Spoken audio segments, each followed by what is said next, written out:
शुभ प्रभात बच्चों। पिछली कक्षा में मैंने आपको हिंदी व्याकरण के वर्ण विचार का जो पाठ 2 है वो करवाया था, उसके प्रश्न उत्तर करवाए थे। आशा है आप लोगों ने कॉपी में बहुत सुंदर लिखावट में उसे कर लिया होगा। आज मैं आपको मैंने आपको गृह कार्य दिया था, आपकी पुस्तक का अभ्यास कार्य, मैं आज उसके हल आपको यानी उत्तर आपको बताने जा रही हूँ। पहला प्रश्न है, नीचे लिखे वाक्यों को पूरा कीजिए। पहला वाक्य है, भाषा की सबसे छोटी इकाई को वर्ण कहते हैं। वर्ण के 2 भेद होते हैं, स्वर और व्यंजन। व्यंजन के साथ लगने वाले स्वरों के चिन्ह यानी स्वरों के जो चिन्ह हैं उन्हें हम क्या कहते हैं? मात्रा। 2 व्यंजनों के मेल से बनने वाले व्यंजनों को संयुक्त व्यंजन कहते हैं। आ रहित व्यंजन, ये मैं आपको बताया कि जब व्यंजन आ रहित है तो उसके नीचे क्या लगता है? हलंत लगता है, या हल चिन्ह जिसे भी हम कहते हैं। हल की तरह नीचे इस तरह से निशान लगता है तो उसे हम हल चिन्ह या हलंत भी कहते हैं। हल चिन्ह के साथ लिखे जाते हैं। अब यहाँ पर है, सही मिलान कीजिए। दीर्घ आ है तो दीर्घ आ किस भाग में आएगा? स्वर है वो। माँ क्या है? व्यंजन। यहाँ पे देखिए दीर्घ ई की मात्रा दी गई है तो वो क्या है? दीर्घ ई की मात्रा। यहाँ ज्ञा दिया है, ज्ञा क्या होता है? संयुक्त व्यंजन।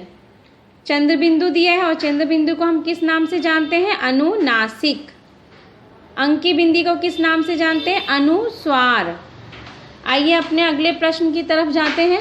अगला प्रश्न है, दिए गए वाक्यों के सामने सही या गलत चिन्ह का निशान लगाइए या चिन्ह लगाइए।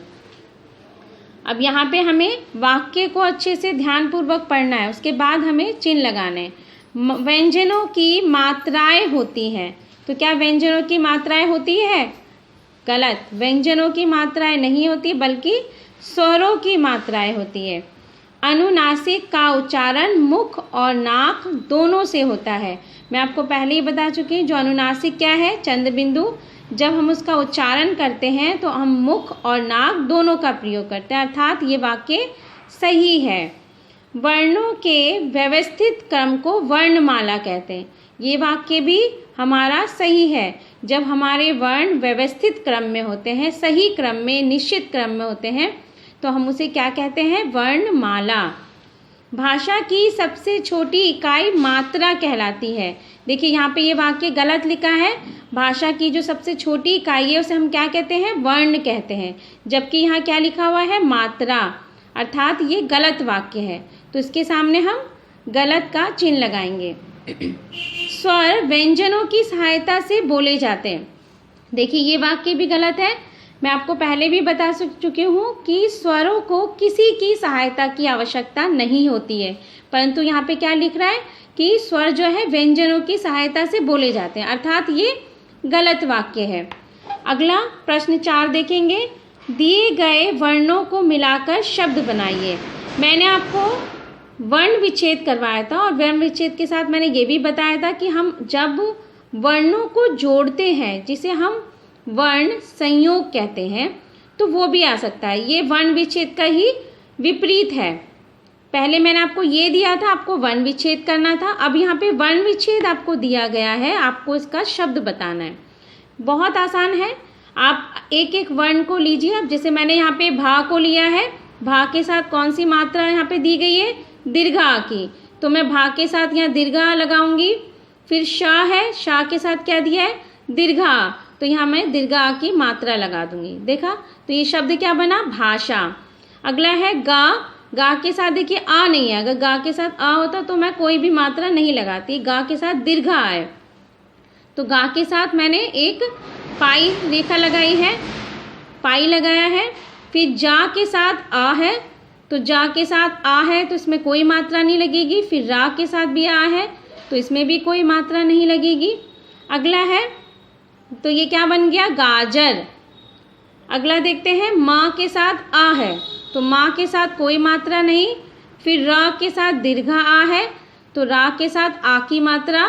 अगला ठा है, ठा के साथ दीर्घ ई लिखा हुआ है, तो यहाँ हम ठा पर दीर्घई, यहाँ ध्यान से देखिएगा दीर्घई किस तरफ से है, आपके सीधे हाथ की तरफ से ऊपर चढ़ती है, और जो हर्षई है वो आपके बाईं तरफ से चढ़ती है।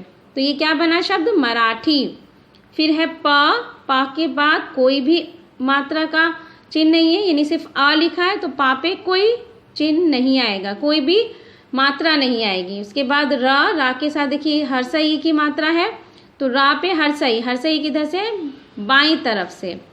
फिर व के साथ दीर्घ अ, यहाँ पे व के साथ हमने दीर्घ अ लगाया है, रा के साथ अ, र, परिवार।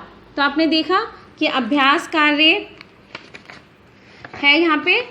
अगला है, यहाँ पे चित्रों को देखकर अनुस्वार या अनुनासिक का सही प्रयोग करते हुए शब्द लिखिए। यानी आपको ये बताना है कि ये जो चित्र है, ना केवल आपको चित्र का नाम लिखना है बल्कि सही अनुनासिक और अनुस्वार का प्रयोग भी करना है। जैसे यहाँ पे एक कंगन का चित्र है, तो यहाँ पे का पे बिंदी आ गई है, अब देख रहे हैं कंगन। फिर आँख है, आँख का चित्र दिया है, तो यहाँ आँख लिखा है, आ पे दीर्घ आ है, सॉरी दीर्घ आ के ऊपर क्या है? चंद्र बिंदु है, चंद्र बिंदु को हम क्या कहते हैं? अनुनासिक। अगला यहाँ पे है बंदर, तो बंदर पे क्या है? अनुस्वार, अनुस्वार मतलब बिंदी। चांद पे क्या है? अनुनासिक अर्थात चंद्र बिंदु। पतंग पे ता पे क्या है? बिंदी अर्थात अनुस्वार। तो आपने देखा इस तरह से हमारा जो अभ्यास कार्य है पाठ 2 समाप्त होता है। अगले वीडियो में मैं आपको अगले पाठ करवाऊंगी। तब तक के लिए धन्यवाद। सुरक्षित रहे और रोज़ एक सुलेख लिखना ना भूलें। जितने दिन भी आपका ये जो लॉकडाउन पीरियड है, मैं आशा करती हूँ कि आप रोज़ एक सुलेख ज़रूर लिखेंगे, ताकि आपकी जो लिखावट है बहुत साफ़ होगी। अभी तो आपको कॉपियाँ उपलब्ध हो जाएंगी, तो आप रोज़ एक सुलेख की कॉपी बनाएंगे और उसमें रोज़ एक सुलेख ज़रूर लिखेंगे। जब आपको पुस्तकें मिल जाएगी तो आप पुस्तकों में सुलेख की जो पुस्तक है उसमें रोज़ एक पेज सुलेख अवश्य लिखिएगा। धन्यवाद।